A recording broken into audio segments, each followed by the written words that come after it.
ప్రియ సోదరి సోదరులారా, Telugu online Bible కాలేజీకి చేరి వచ్చిన మీ అందరికీ ప్రభువును రక్షకుడైన యేసుక్రీస్తు వారి కృపగల నామములో ప్రేమ వందనాలు చెల్లిస్తూ ఉన్నాం. ప్రియులారా, సంఖ్యాకాండం 20వ అధ్యాయాన్ని ధ్యానం చేద్దాం. సంఖ్యాకాండం 20వ అధ్యాయం మొదటి వచనాన్ని మనం చదువుకుందాం. మొదటి నెలయందు ఇశ్రాయేలీయుల సర్వ సమాజము సీను అరణ్యమునకు రాగా ప్రజలు కాదేశులో దిగిరి. అక్కడ మిరియాము చనిపోయి పాతి పెట్టబడెను. ప్రియులారా, ఈ సంఖ్యాకాండం 20వ అధ్యాయానికి ఒక పేరు మనం పెట్టుకుంటే కొట్టబడిన బండ. బండను మోసే కొట్టుట. సరే, ఈ అధ్యాయం 29 వచనాలు ఉన్నటువంటి అధ్యాయం 3 భాగాలుగా విభజన చేద్దాం. 1 నుండి 13వ వచనం వరకు ఇశ్రాయేలీయుల మధ్య సనుగులు. ఇశ్రాయేలీయుల మధ్య సనుగులు. 14 నుండి 21 వరకు ఎదోము గుండా ప్రయాణము చేయుటకు ప్రయత్నం. ఎదోము గుండా ప్రయాణము చేయుటకు ప్రయత్నం. 22 నుండి 29 వరకు అహరోను మరణం. అహరోను మరణం. సరే, మరొక విధంగా ఈ అధ్యాయాన్ని విభజన చేస్తే మొదటి వచనములో మిరియాము శారీరక మరణం. 2 నుండి 21 వరకు మోషే నైతిక మరణం. 22 నుండి 29 వరకు అహరోను శారీరక మరణం. మంచిది ప్రియులారా, వీటిని మనము ధ్యానం చేద్దాం. ఈ భాగంలో మొదటి నెలయందు ఇశ్రాయేలీయుల సర్వ సమాజము సీను అరణ్యమునకు రాగా ప్రజలు కాదేశులో దిగిరి అన్నాడు.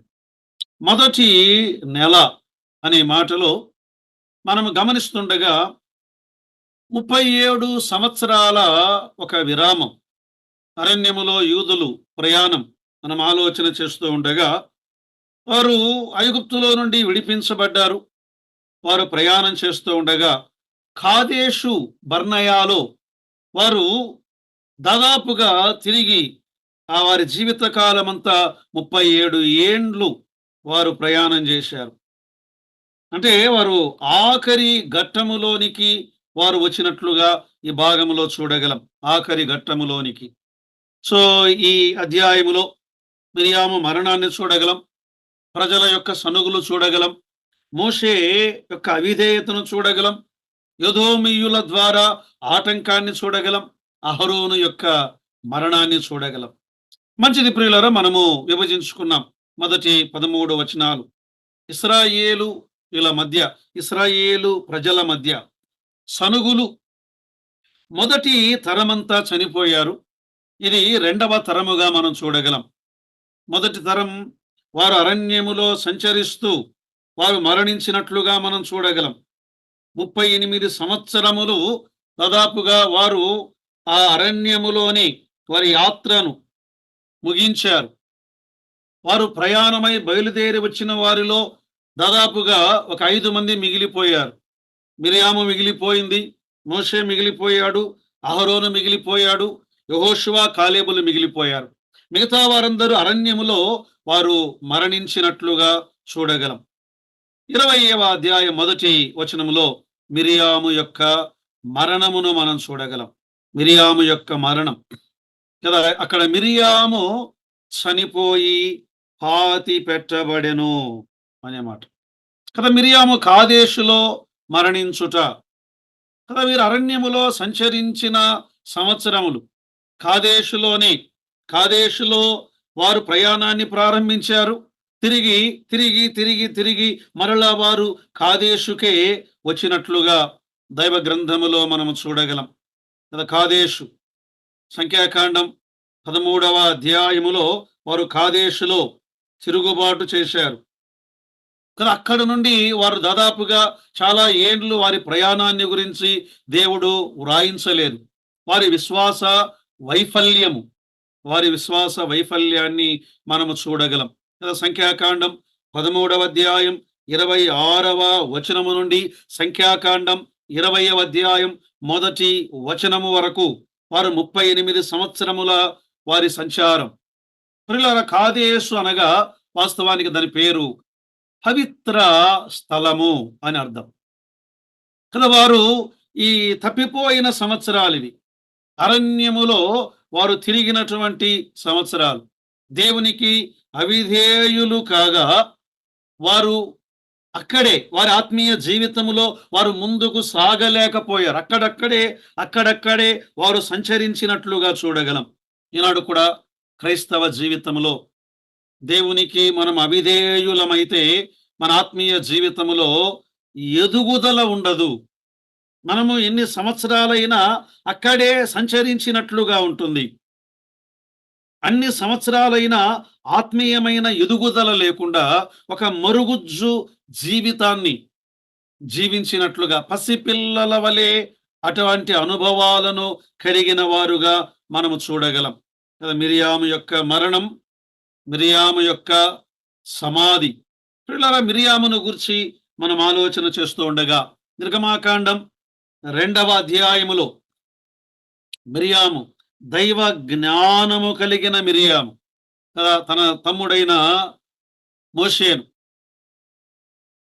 ఆమె ఒక దైవము కలిగినటువంటి మిరియాముగా ఆమెను చూడగలం. తర్వాత సంఖ్యాకాండం 12వ అధ్యాయములో ఆమె దయ్యపు స్వభావము కలిగిన మిరియాముగా ఆమెను చూడగలం. దయ్యపు స్వభావము కలిగిన మిరియాము ఆత్మానుసారముగా ఆమె జీవితాన్ని ప్రారంభించి ఆత్మానుసారముగా కొనసాగి శరీరానుసారముగా ఆమె ముగించినది. మరి కొందరు ఆత్మానుసారముగా ప్రారంభించి శరీరానుసారముగా కొనసాగి ముగింపులో మరల ఆత్మానుసారముగా వారు ముగించినట్లుగా చూడగలం. ఆత్మీయ జీవితంలో అనేక రకాల అనుభవాలు గలవారు. మంచిది పిల్లల 2 నుండి వచనం 6 వరకు ఇశ్రాయేలీయుల సనుగులు. వారు మరల సనిగినట్లుగా దైవ గ్రంథములో మనము చూడగలం. చూడండి 2వ వచనం. ఆ సమాజమునకు నీళ్లు లేకపోయినందున వారు మోషే అహరోనులకు విరోధముగా పోగైరి అని మాట.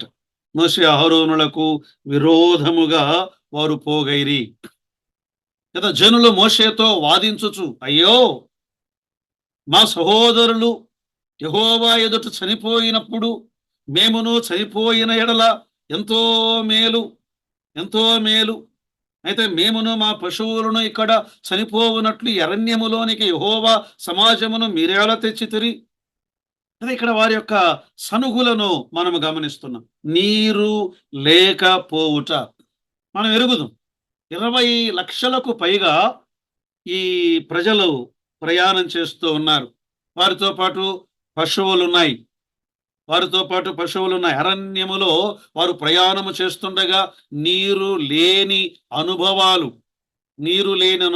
సనుగుతూ ఉన్నారు. సమాజమునకు నీళ్లు లేకపోయినందున అసలు వీరి జీవితంలో మాటిమాటికి సరిగినట్లుగా చూడగలం. సంఖ్యాకాండం 11వ అధ్యాయములో మార్గాయాసము చేత వారు సనిగారు. మాంస ఆపేక్ష చేత వారు సనిగారు. 16వ అధ్యాయములో యాజకత్వపు అధికారము కొరకు వారు సనిగారు. ఇక్కడ నీళ్లు లేవు, ఆహారము లేదు అని వారు సనుగుతున్నారు. దైవ గ్రంథములో తేటగా మనం మెరుగుదాం. కొరింథీ మొదటి పత్రిక 10వ అధ్యాయం 10వ వచనములో మీరు సనుగకుడి, వారిలో కొందరు సనిగి సంహారకుని చేత నశించిరి కదా. ఎందుకు ఇవి రాయించాడంటే ఈ సంగతులు దృష్టాంతములుగా వారికి సంభవించి యుగాంతమందున్న మనకు బుద్ధి కలుగుటకై వ్రాయబడెను. నిజమే, ఇవి మనకు పాఠాలుగా ఉన్నాయి కదా. దేవుని పైన వారు సనిగారు, దేవుని ప్రజల పైన వారు సనిగినట్లుగా మనము చూడగలం. కానీ ఈ భాగములో మోషే అహరోనులు 4వ వచనములో మనం గమనిస్తున్నాం. చూడండి, అప్పుడు మోషే అహరోనులు సమాజము ఎదుట నుండి ప్రత్యక్షపు గుడారము యొక్క ద్వారము లోనికి వెళ్ళి సాగిలపడగా గంభీరమైనటువంటి అనుభవం. మోషే అహరోనులు కదా. ఒక సమస్య వారి ముందు ఉండగా వారు చేసినటువంటి ఒక అభ్యాసము ఏమిటి అంటే సాగిలపడుట. 16వ అధ్యాయములో కోరహు, దాతాను, అబీరాము, ఓను 250 మంది తిరుగుబాటు చేయగా ఆ దేవుని ఎదుట వారు సాగిలపడిరి. మోషే సాగిలపడ్డాడు.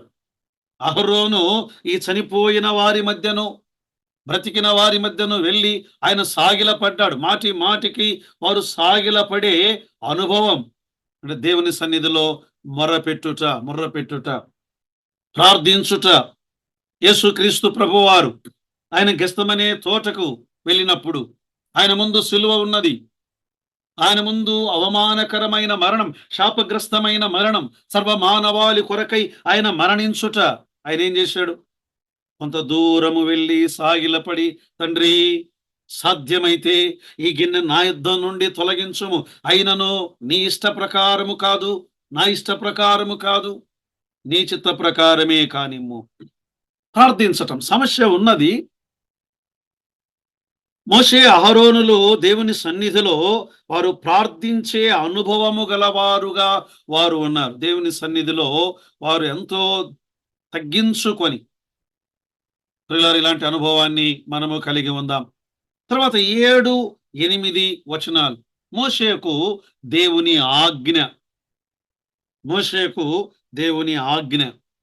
ఇశ్రాయేలీయులకు నీరు ఆయన ఇచ్చుట కొరకైనటువంటి దేవుని మాట. చూడండి, అంతటా మోషేకు ఇలాగు సెలవిచ్చాను. యెహోవా మోషేకు ఇలాగు సెలవిచ్చాను, నీవు నీ కర్ర తీసుకొని నీవు నీ సహోదరుడైన అహరోనును ఈ సమాజమును పోగు చేసి వారి కన్నుల ఎదుట ఆ బండతో మాటలాడుము, అది నీళ్ళిచ్చును. నీవు వారి కొరకు నీళ్లను బండలో నుండి రప్పించి సమాజమునకును వారి పశువులకును త్రాగుటకిమ్ము. అది ఇక్కడ దేవుని యొక్క ఒక గంభీరమైనటువంటి ఆజ్ఞ. కర్ర, మోషే కర్ర, కాపరి కర్ర. అదే ఆ ఫరో ఎదుట అద్భుతములు చేసినటువంటి కర్ర. అదే కర్ర ఎర్ర సముద్రము చీల్చుటకు ఉపయోగించిన కర్ర. అదే కర్ర ఇంతకు ముందు బండను కొట్టిన కర్ర. నిర్గమాకాండం 17వ అధ్యాయములో నీవు ఆ బండను కొట్టుము అన్నాడు. 17వ అధ్యాయం నిర్గమాకాండం 5, 6 వచనాలు మనం గమనించినప్పుడు ఆయన ఏమన్నాడు? పెద్దలందరి ఎదుట ఆ కర్రను చేత పట్టుకొని ఆ బండను కొట్టుము అన్నాడు. మోషే వెళ్ళి ఆ బండను కొట్టగా ఆ కర్ర చేత పట్టుకొని దేవుడు నీళ్ళిచ్చాడు కదా. దేవుడు వారికి ఆహారం, నీళ్లు. కానీ ఇప్పుడు అంటున్నాడు, ఆ బండతో మాటలాడుము అన్నాడు. ఆ బండతో మాటలాడుము. ప్రియులారా, దేవుడు ఇక్కడ ఇచ్చినటువంటి ఒక గొప్ప ఆజ్ఞ ఏమిటి అంటే బండతో మాటలాడుము అన్నాడు. బండతో మాటలాడుము. ఆ బండను ఒకేసారి కొట్టాలి అనేది దేవుని ఆజ్ఞ. కానీ ఆ బండతో మాటలాడుము అని దేవుడు తేటగా సెలవిచ్చాడు. మోషే బండతో మాటలాడలేకపోయాడు. మోషే బండతో మాటలాడలేకపోయాడు. ఇది ప్రభు అయిన యేసుక్రీస్తు వారికి సాదృశ్యముగా ఉన్నది. బండను కొట్టకూడదు, బండతో మాట్లాడాలి. ఆ బండ ప్రభు అయిన యేసుక్రీస్తు వారి. ఆయన ఒక్కసారి కలువరిలో కొట్టబడ్డాడు. నేడు ఆ బండతో మాట్లాడాలి.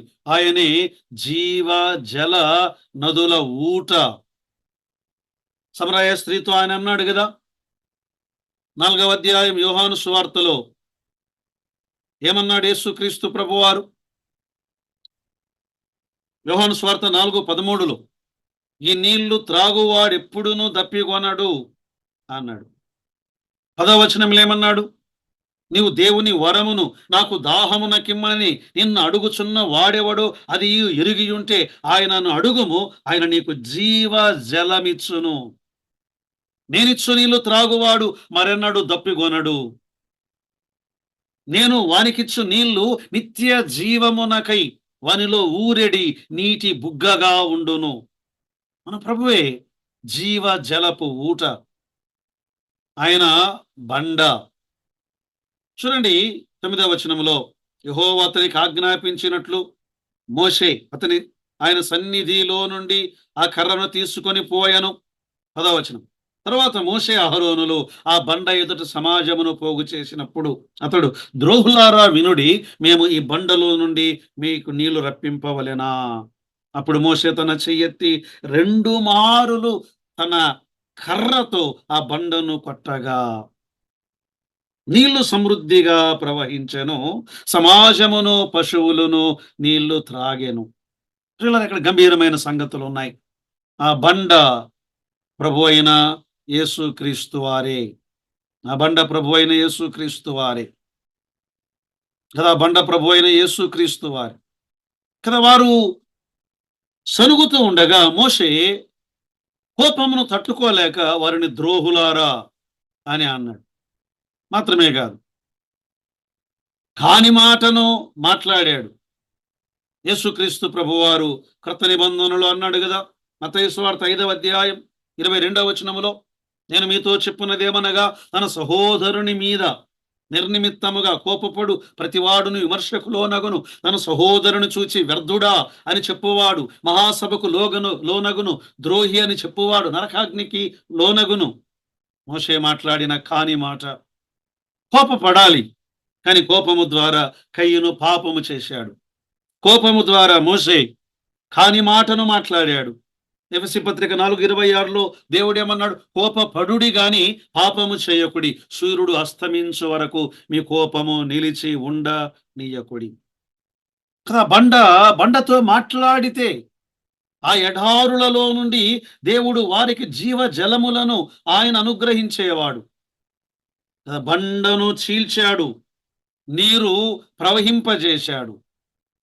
ఆ బండ ప్రభు అయిన యేసుక్రీస్తే అని తేటగా కొరంథీ మొదటి పత్రిక 10వ అధ్యాయం 3-4 వచనాల్లో మనం చూడగలం కదా. వారిని వెంబడించినటువంటి బండ, ఆధ్యాత్మికమైన బండ, ఆ బండలోనిది వారు త్రాగిరి. ఆ బండను కొట్టగా ఆ బండలో నుండి నీరు ప్రవహించెను అని మనం చూడగలం. ఆ బండను కొట్టగా ఆ బండలో నుండి నీరు ప్రవహించెను. కొరింథీ మొదటి పత్రిక 10వ అధ్యాయం 4వ వచనములో, అందరూ ఆత్మ సంబంధమైన ఒకే పానీయమును పానము చేసిరి, ఎలయనగా తమను వెంబడించిన బండ, ఆత్మ సంబంధమైన బండలోనిది తాగిరి, ఆ బండ క్రీస్తే. యేసుక్రీస్తు ప్రభువారు ఆయన కొట్టబడినటువంటి బండగా దైవ గ్రంథములో మనము చూడగలం. మరి దేవుడు ఇక్కడ ఏమన్నాడు? మోషే, నీవు వెళ్ళి బండతో మాట్లాడుము అన్నాడు. కానీ మోషే బండను కొట్టాడు. దేవుడు నీళ్లు ఇవ్వవచ్చా? అందుకే దైవ గ్రంథంలో రాయబడి ఉంది, నరుని కోపము దేవుని నీతిని నెరవేర్చదు. అయినా దేవుడు తన ప్రజల పట్ల ఆయన ప్రేమ గలవాడు. మోషే అవిధేయత ద్వారా మోషే శిక్షించబడ్డాడు. కానీ దేవుడు తన ప్రజల అవసరాలను ఆయన తీర్చినవాడు. దేవుడు అరణ్యములో వారి పట్ల శ్రద్ధ గలవాడు. అరణ్యములో ఆయన మన పట్ల శ్రద్ధ గలవాడు. హోషేయ గ్రంథం 13వ అధ్యాయం 5వ వచనములో ఆయన అన్నాడు, నేను అరణ్యములో స్నేహించిన వాడను. అరణ్యములో వారి అవసరాలను ఆయన తీర్చినవాడు. మహా ఎండకు కాలిన అరణ్యములో నిన్ను స్నేహించిన వాడను నేనే. ఆ అరణ్యములో మన్నానిచ్చినవాడు ఆయన. ఆ మన్నా ప్రభు అయిన యేసుక్రీస్తు వారే. అరణ్యములో బండలో నుండి నీళ్ళిచ్చిన వాడు దేవుడే. ఆ జీవ జలముల ఊట ప్రభు అయిన యేసుక్రీస్తు వారే. ఈనాడు ప్రియులారా, మనము కూడా చాలాసార్లు మన ఏర్పాటు గురించి మనం ఎంతో చింతిస్తాం. మన అవసరాలు ఎలా తీర్చబడతాయి అని. మత్తయి సువార్త 6వ అధ్యాయం 31 నుండి 34 వరకు, మీరు చింతింపకుడి, మొదట నా నీతిని నా రాజ్యమును వెదకండి, అవన్నీ మీకు అనుగ్రహించబడును. ఆకాశ పక్షులను చూడండి, అవి విత్తవు, కోయవు, వడకవు, కూర్చుకొనవు. అడవి పువ్వులను చూడండి, వాటిని అలంకరించిన వాడు. మీరు వాటికంటే శ్రేష్ఠులు కారా? మన సదుపాయం గురించి మనము ఫిర్యాదు చేస్తే దేవునిపై మనం అపనమ్మకం ఉంచిన వారం. ప్రియులారా, నిజమే, మనం అపనమ్మకస్తులమే, కానీ దేవుడు నమ్మదగిన వాడు. ప్రియులారా, అబండ ప్రభు అయిన యేసుక్రీస్తు వారే. తర్వాత చూడండి, 12 నుండి 13వ వచనం వరకు దేవుడు మోషేను గద్దించుట, దిద్దుబాటు చేయుట. దేవుడు మోషేను గద్దించుట, ఆయన దిద్దుబాటు చేయుట. 12వ వచనములో, అప్పుడు యెహోవా మోషే అహరోనులతో, మీరు ఇశ్రాయేలీయుల కన్నుల ఎదుట నా పరిశుద్ధతను సన్మానించునట్లు నన్ను నమ్ముకొనకపోతిరి. కనుక ఈ సమాజమును నేను వారికిచ్చు దేశములోనికి మీరు తోడుకొని పోరని చెప్పెను. అవి మెరీబా జలములు, వివాద జలములు. ఏలైనగా ఇశ్రాయేలీయులు యెహోవాతో వాదించినప్పుడు ఆయన వారి మధ్యను తన్ను పరిశుద్ధ పరచుకొనెను. కదా, దేవుడు మోషేను ఆయన గద్దించాడు. ఆయనేమన్నాడు? మీరు నన్ను నమ్ముకొనకపోతే, నా పరిశుద్ధతను మీరు సన్మానించకపోతిరి. కదా, దేవుని ప్రజల ఎదుట, దేవుని సంఘములోని నాయకులు వారు తమ్మును తాము పరిశుద్ధులుగా, తమ్మును తాము గొప్పవారిగా, తామే అన్ని చేసినట్లుగా, తాము లేకపోతే ఇక సంఘాలు లేవన్నట్లుగా ప్రవర్తించే నాయకులు ఎందరో ఉన్నారు. ప్రియులారా, అందుకే మనం ఏం చేయాలి? దేవుని ప్రజల ఎదుట దేవుని పరిశుద్ధతను సన్మానించాలి. మోషే కాదు, దేవుడు. పౌలు కాదు, దేవుడు.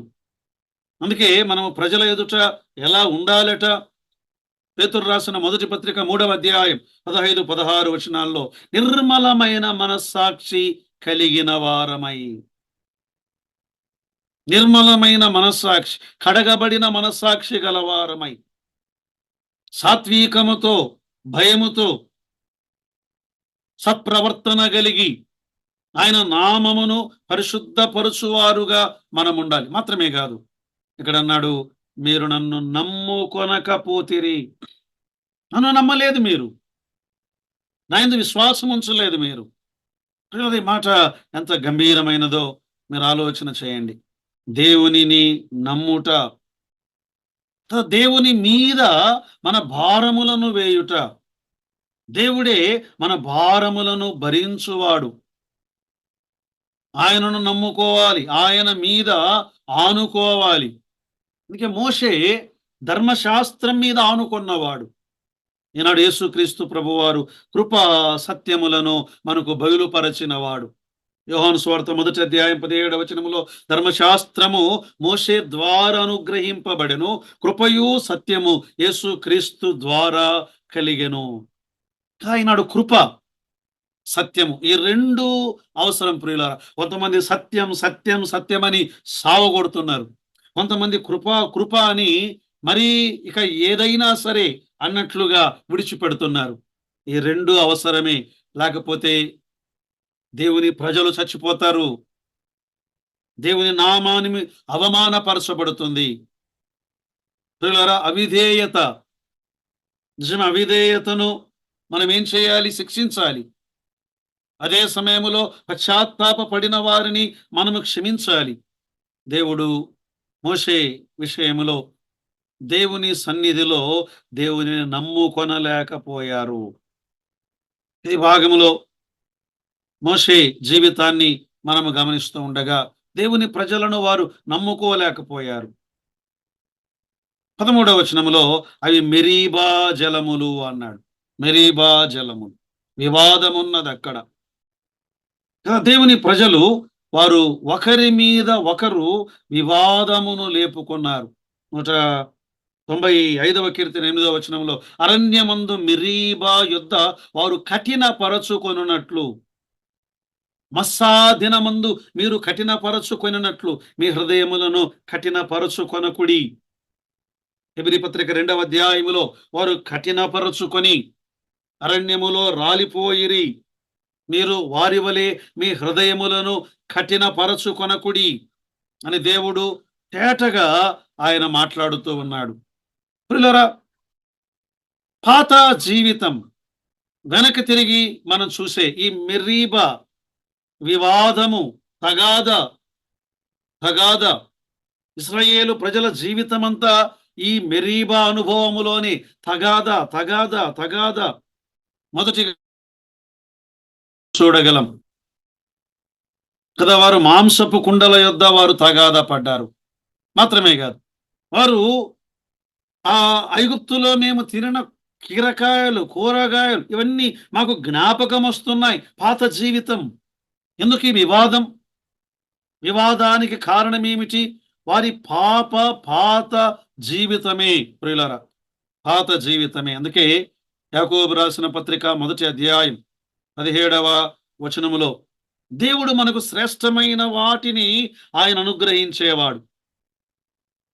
శ్రేష్టమైన ప్రతి ఈవి, సంపూర్ణమైన ప్రతి వరము పరసంబంధమైనదై జ్యోతిర్మయుడగు తండ్రి యొద్ద నుండి ఆయన శ్రేష్టమైనవి. వారికి మన్నా శ్రేష్టమైనది ఇచ్చాడు. పగటి వేళ మేఘస్తంభం శ్రేష్టమైనది, రాత్రి వేళ అగ్నిస్తంభం శ్రేష్టమైనది. యెహోవా దూత వారి ముందు ప్రయాణం చేయడం. కానీ వారు మరలా వివాదం. వారి జీవితం అంతా వివాదముతోనే కొనసాగుతున్నట్లుగా మనం చూడగలం. యాకోబు పత్రిక 4వ అధ్యాయం 1వ వచనములో మీలో యుద్ధములు, పోరాటములు దేని వలన కలుగుచున్నవి? మీ అవయవములలో పోరాడుచున్న భోగేచ్ఛల నుండే గదా అన్నాడు. ఈనాడు చాలా మంది ఈ లోకమును స్నేహించి, ఈ లోకం యాకోబు పత్రిక 4వ అధ్యాయం 4వ వచనంలో వ్యభిచారుణులారా, ఈ లోక స్నేహము దేవునితో వైరమని మీరు ఎరుగరా? మనం ఏం చేయాలి? దేవుని యుద్ధకు రావాలి. ఆయన పాత జీవితమును పాతి పెట్టాలి. ముందుకు సాగి వెళ్ళాలి. తిరిగి వెనకడుగు మనము వేయకూడదు. లూకా సువార్త 9వ అధ్యాయం 62వ వచనములో ఏమనుందండి? యేసు ప్రభువారు ఇలా అన్నారు, నాగటి మీద చెయ్యి పెట్టి వెనుక తట్టు చూచువాడు దేవుని రాజ్యమునకు పాత్రుడు కాడు. వీరు మెరీబా జలముల యొద్ద ఆ వివాదం, తిరిగి మేము వెళ్ళిపోతాము అన్నట్లుగా వారు మోషే పైన వారు తిరుగుబాటు చేశారు. దేవుడు మనలను పరీక్షించువాడు నిజమే గాని మనలను నాశనము చేయువాడు కాడు. ప్రియులారా, దేవుడు తన్ను తాను పవిత్రపరచుకొనువాడు. అది భాగములో వారి మధ్య తన్ను తాను పవిత్రపరచుకొనెను కదా. కాదేశ్ పవిత్రమైనటువంటి స్థలం. ప్రియులారా, శరీర సంబంధమైనటువంటి కార్యముల ద్వారా మనము దేవునిని సంతోషపరచజాలము. రోమాపత్రిక 6వ అధ్యాయం 6వ వచనములో మనం ఈ శరీర కార్యములను మనం విడిచిపెట్టాలి. గలతీ పత్రిక 5వ అధ్యాయం 19 నుండి 21 వరకు ఈ శరీర కార్యములను మనము చంపివేయాలి. దేవుడు తన్ను తాను ఆయన మహిమపరుచుకునేవాడు, పరిశుద్ధపరుచుకునేవాడు. మొదటి 13 వచనాల్లో ఆత్మీయమైన పాఠాలు విన్నాం. ఇశ్రాయేలీయుల మధ్య సనుగులు. 14 నుండి 21 వరకు యోదోము గుండా ప్రయాణించుటకు ప్రయత్నము. 14 నుండి 21 వరకు యోదోము గుండా ప్రయాణము చేయుటకు ప్రయత్నము. ఏమిటి వారి ప్రయత్నాన్ని మనము గమనిస్తూ ఉండగా, ఎదోము రాజు దగ్గరకు వారు ఒక లేఖను పంపినట్లుగా, దూతలను పంపినట్లుగా చూడగలం. 14 నుండి 17వ వచనం వరకు ఎదోము రాజు యొద్దకు వారు దూతలను పంపారు. 14వ వచనం చూడండి. మోషే కాదేశు నుండి ఎదోము రాజు నొద్దకు దూతలను పంపి నీ సహోదరుడకు ఇశ్రాయేలు అడుగునదేమనగా కదా, ఆయనకు సంగతిని వివరిస్తున్నారు. మేము ఐగుప్తులో శ్రమ పెట్టబడ్డాము. 15వ వచనం. 16లో యెహోవాకు మేము మొర్రపెట్టగా మమ్మల్ని ఆయన రప్పించాడు, విడిపించాడు. మేము వాగ్దాన దేశానికి ప్రయాణం అవుతున్నాము. మమ్మను నీ దేశములో గుండా వెళ్ళుటకు మాకు ఒక స్థలమిమ్ము. 17వ వచనములో మమ్మను నీ దేశమును దాటిపోనిమ్ము. పొలములలో బడి అయినను ద్రాక్ష తోటలలో బడి అయినను వెళ్ళము.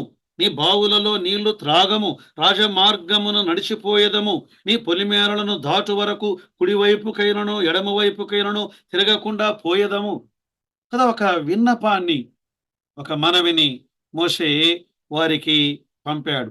కాదేశు నుండి ఎదోము వైపు వారి యొక్క ప్రయాణం, వారి దశలు మనము గమనించినప్పుడు ఐగుప్తు నుండి సీనాయి పర్వతం వరకు ఒక మజిలీగా మనం చూడగలం. సీనాయి పర్వతము యుద్ధ నుండి వారి యొక్క గుడారాల వేసుకునే ఆ ప్రాంతము వరకు వాగ్దాన భూమి, ఆ సీనాయి పర్వతం, వారు ఈ కాదేశు వరకు ఒక మజిలీ, కాదేశు నుండి కాదేశు వరకు మరొక మజిలీ కదా. ఇప్పుడు వారు ఎదోము ప్రాంతమునకు వచ్చారు. వారు ఏమడుగుతున్నారు? అయ్యా, మేము ఎలా వెళ్ళాలో మాకు అర్థం కావట్లేదు. ఇంతకుముందు ఎలా నడిచారు వారు? వారిని నడిపించటానికి మేఘస్తంభము లేదా? ఇప్పుడు మేఘస్తంభం ఏమైనది? ప్రజలు తిరుగుబాటు చేశారు. మోషే అహరోనులు దేవుణ్ణి సన్మానించలేకపోయారు. అందుకే దేవుడు వారిని నడిపించే విషయములో ఆయన ఆగిపోయాడు. వారు దోషములో ఉండగా దేవుని ఆత్మ వారిని నడిపించలేకపోయాడు. ఈనాడు కూడా అంతే ప్రియులారా. దోషములో ఉండగా దేవుడు వారిని నడిపించలేడు. ప్రార్థనలకు ఆటంకం కదా. వీరిని దేవుడు ఎందుకు నడిపించలేకపోతున్నాడు? ఎందుకు వారి ప్రార్థనను ఆయన వినలేకపోతున్నాడు? యెషయా గ్రంథం 59వ అధ్యాయం 2వ వచనములో, మీ దోషములు మీకును మీ దేవునికిని అడ్డముగా వచ్చాను, మీ పాపములు ఆయన ముఖమును మరుగుపరచెను, ఆయన ఆలకింపక ఉన్నాడు. దేవుని సన్నిధిలో వారేం చేయబడ్డారు? ఆగిపోయారు. ఎలా వెళ్ళాలి, ఎలా ముందుకు అడుగు వేయాలో వారు ఎదోము రాజును వారు బ్రతిమలాడుతూ ఉన్నారు. ప్రియ సోదరి సోదరులారా, దేవుడు నడిపించేవాడు, రాజమార్గమున వారిని నడిపించేవాడు. కానీ వీరు ఏం చేశారు? సొంత మార్గమునను వారు ఎన్నుకున్నారు. ఒక మనుషునికి తన ఎదుట సరి అయిన మార్గము కలదు, కానీ అది మరణమునకు నడిపించునని సామెతల గ్రంథం 14వ అధ్యాయం 12వ వచనములో చూస్తూ ఉన్నాం. అందుకే యేసుక్రీస్తు ప్రభువారు అన్నారు కదా, నాశనమునకు దారి తీసే మార్గము చాలా విశాలమైనది, జీవమునకు నడిపించే మార్గము అది ఇరుకైనది. ఇరుకైన మార్గములో వారు ప్రయాణము చేయాలి, ఇరుకైన మార్గములో వారు వెళ్ళాలి. ఎంత బ్రతిమలాడినా వారి మనవిని ఎదోము రాజు నిరాకరించాడు. 18 నుండి 21వ వచనము వరకు ఎదోము రాజు యొక్క నిరాకరణ చూడండి. 18వ వచనంలో, ఎదోమీయులు, నీవు నా దేశములోబడి వెళ్ళకూడదు, నేను ఖడ్గముతో నీకు ఎదురుగా వచ్చేదను సుమి. ఎవరు ఎదోమీయులు? మనం ఎరుగుదాం. ఎదోమీయులు, ఎదోము యాకోబు యొక్క సహోదరుడే కదా. ఆదికాండం 32వ అధ్యాయంలో ఎదోమీయులు ఎవరు? వీరు తమ్మును తాము అతిశయించిన వారు, గర్వించిన వారు. ఎదోమీయులు దేవుని కృపను కాలరాసిన వారు. ఎదోమీయులు దేవుని తీర్పు చేత వారు నిర్మూలము చేయబడిన వారు. ఓబేదు గ్రంథములో, ఉపద్యా గ్రంథములో. ప్రియులారా, ఎదోమీయుల యొక్క ఆటంకం ఇజ్రాయేలీయులను వెళ్ళనివ్వకుండా నిరాకరించుట. ఇది ఒక అన్యాయమే. వారిని నేను దాటిపోనివ్వను, పొలిమేరలలో పడి వెళ్ళనివ్వను అన్నాడు కదా. అన్యాయము జరిగినప్పుడు మనం ఏం చేయాలి? దేవునికి అప్పగించుకోవాలి. అన్యాయము చేసిన వారికి దేవుడు ప్రతీకారము తీర్చువాడు. ఎదోము తన సహోదరుని కత్తితో వెంబడించినందున దేవుడు ఏం చేశాడు?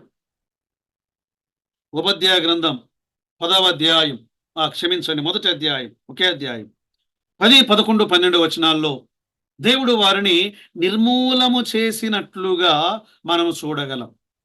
ప్రతీకారము చేయువాడు దేవుడే. ఆయన ప్రతీకారము తీర్చుకోవడానికి మనం ఆయనకు అవకాశమును ఇవ్వాలి.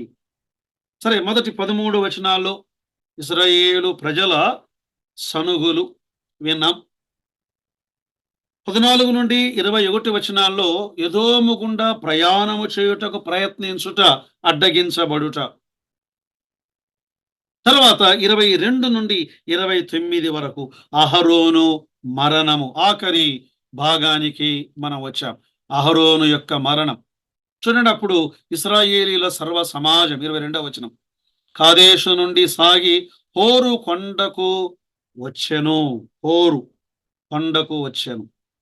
వీరి ప్రయాణము సాగుతూ ఉండగా వారు హోరు వరకు ప్రయాణము చేసినట్లుగా, హోరు కొండ ఇశ్రాయేలు ప్రజలు. ఇక్కడ ఈ మాటను మనం గమనిస్తూ ఉండగా 23వ వచనములో యెహోవా ఎదోము పొలిమేరల యుద్ధనున్న హోరు కొండలో మోషే అహరోనులకు ఇలాగు సెలవిచ్చెను. అహరోను తన పితరులతో కూడా చేర్చబడును. అసలు ఈ అధ్యాయం హృదయ విదారకమైన అధ్యాయముగా మనం చూడగలం. ఒకటేమో మొదటి వచనములో మిరియాము మరణం, మరొకటేమో దేవుడు అన్నాడు, మోషే నీవు ఈ ప్రజల ఎదుట నన్ను సన్మానించలేదు, వాగ్దాన దేశమునకు నువ్వు తీసుకుని వెళ్ళ. మోషే మీద తీర్పు. అహరోను యొక్క మరణం. పిల్లల ఈ భాగములో మోషే ధర్మశాస్త్రమునకు సాదృశ్యముగా ఉండగా అహరోను ప్రధాన యాజకుడుగా ప్రభు అయిన యేసు క్రీస్తు వారు ఈ లోకానికి రాబోవుచున్న ప్రధాన యాజకుణ్ణి ఆయన చూపిస్తూ, అయితే ఈ అహరోను బలహీనతలు గల యాజకుడు. కానీ మన ప్రభు అయిన యేసు క్రీస్తు వారు ఆయన బలహీనతలు లేని గొప్ప ప్రధాన ఈ అహరోను దేవుని ప్రజలను ఆ యొక్క వాగ్దాన దేశములోనికి తీసుకుని వెళ్ళలేకపోయాడు. అరణ్యములోని ఆయన రాలిపోయినట్లుగా మనం చూడగలం. అరణ్యములోని రాలిపోయాడు. కానీ మన ప్రభు అయిన యేసుక్రీస్తు వారు ఆ గొప్ప ప్రధాన యాజకుడు మాత్రమే కాదు, మనలను వాగ్దాన దేశములోనికి, పరమ కానాను, పరలోకములోనికి ఆయన నడిపించేవాడుగా మనము చూడగలం. హెబ్రీ పత్రిక 7వ అధ్యాయం 24, 25 వచనాలను మనం గమనిస్తే, ఈయన ఎలాంటి ప్రధాన యాజకుడో యేసుక్రీస్తు ప్రభువారు. అసలు 7వ అధ్యాయం అనగానే మెల్కీసెదెకు క్రమములో నుండి వచ్చినటువంటి ప్రధాన యాజకుడు ఈయన. అహరోను క్రమములో నుండి వచ్చినవాడు కాదు. 7వ అధ్యాయం 24, 25 ఈయన నిరంతరము ఉన్నవాడు. అహరోను ఏమో మరణించినవాడు. యేసు ప్రభు నిరంతరము ఉన్నవాడు గనుక మార్పులేని యాజకత్వము కలిగిన వాడాయను. ఈయన తన ద్వారా దేవుని యొద్దకు వచ్చు వారి పక్షమున విజ్ఞాపనము చేయుటకు నిరంతరము జీవించుచున్నాడు గనుక సంపూర్ణముగా రక్షించుటకు శక్తిమంతుడై ఉన్నాడు. మనలను సంపూర్ణముగా ఆయన రక్షించేటువంటి ప్రధాన యాజకుడు. సంఖ్యాకాండం 20వ అధ్యాయం 27 నుండి 29 వరకు హోరు పర్వతము మీద అహరోను పాతి పెట్టబడుట. 27 నుండి 29 వరకు గమనిస్తుండగా హోరు పర్వతం మీద చూడండి, 27వ వచనములో యెహోవా ఆజ్ఞాపించినట్లు మోషే చేసెను. సర్వ సమాజము చూచుచుండగా వారు హోరు కొండనెక్కిరి. మోషే అహరోను వస్త్రములు తీసి అతని కుమారుడైన ఎలియాజరునకు తొడిగించెను. అహరోను కొండ శిఖరమున చనిపోయెను. తర్వాత మోషేయు ఎలియాజరును కొండ దిగి వచ్చిరి. ప్రియులారా, ఇది గంభీరమైనటువంటి ఈ మాటలు. అసలు అకస్మాత్తుగా చనిపోవడం వేరు, కానీ వీరు ముగ్గురు కొండ ఎక్కుట. ఆ కొండ ఎక్కినప్పుడు అహరోను తన వస్త్రములను తీసి ఈ మోషే ఎలియాజరుకు తొడిగించిన తరువాత అహరోను కొండ శిఖరమున చనిపోవుట. కదా, ఈ వస్త్రముల మార్పు యాజకత్వము యొక్క మార్పు. అదే యేసుక్రీస్తు ప్రభువారు ఇంతవరకే మనం చదువుకున్నాం. మార్పులేని యాజకత్వము గలవాడు. ఆయన మార్పులేని యాజకత్వము గలవాడు మాత్రమే కాదు, ఆయన మరణము లేని యాజకత్వము గలవాడు. హెబ్రీ పత్రిక 4వ అధ్యాయం 14, 15, 16 వచనాలు మనం చదివితే, ఆకాశము గుండా వెళ్ళిన గొప్ప ప్రధాన యాజకుడు మనకు ఉన్నాడు. ఆయన మరణము లేని ప్రధాన యాజకుడు. హెబ్రీ పత్రిక 7:24లో ఆయన మార్పు లేని ప్రధాన యాజకుడు. మరి ఇక్కడ అహరోను వస్త్రములు తీసివేసి అవి ఆ మహిమా ప్రభావములు గల ఆ వస్త్రములను ఎలియాజరునకు తొడిగించుట. ప్రియులారా, నిజమే, యేసు క్రీస్తు ప్రభువారు నేడు నీతిగల వస్త్రములను ఆయన మనకు తొడిగించాడు. మన అపవిత్రమైన వస్త్రములను ఆయన తీసివేసి నీతిగల వస్త్రములను ఆయన మనకు తొడిగించాడు. వాస్తవానికి మన వస్త్రములన్నీ మురికి గుడ్డలే. యెషయా గ్రంథం 64వ అధ్యాయం 6వ వచనం ప్రకారం. అయితే ప్రకటన గ్రంథం 19వ అధ్యాయం 8వ వచనం ప్రకారం, ఇదిగో ఆ సంఘమనే పెళ్లి కుమార్తె నీతి వస్త్రములను ధరించినదిగా నేడు కనబడుతూ ఉండగా, ప్రభు మనకు అనుగ్రహించినటువంటి నీతిని ధరించిన వారమై ఈ లోకములో ఆయన సన్నిధిలో ఆయనను ఘనపరుస్తూ, ఆయన ఎదుట మనము సనుగక, మన అవసరాల కొరకై ఆయన పైన ఆధారపడుతూ మనలను ఆ నిత్యత్వములోనికి, పరలోకములోనికి సంపూర్ణముగా చేర్చగల శక్తిమంతుడని ఎరిగి ఆ ప్రధాన యాజకుని పైన ఆధారపడి ఈ అరణ్య యాత్రలో సాగి వెళ్ళుటకు పరిశుద్ధాత్మ దేవుడు మనకు కృపను సహాయమును దయచేయునుగాక. ఆమేన్.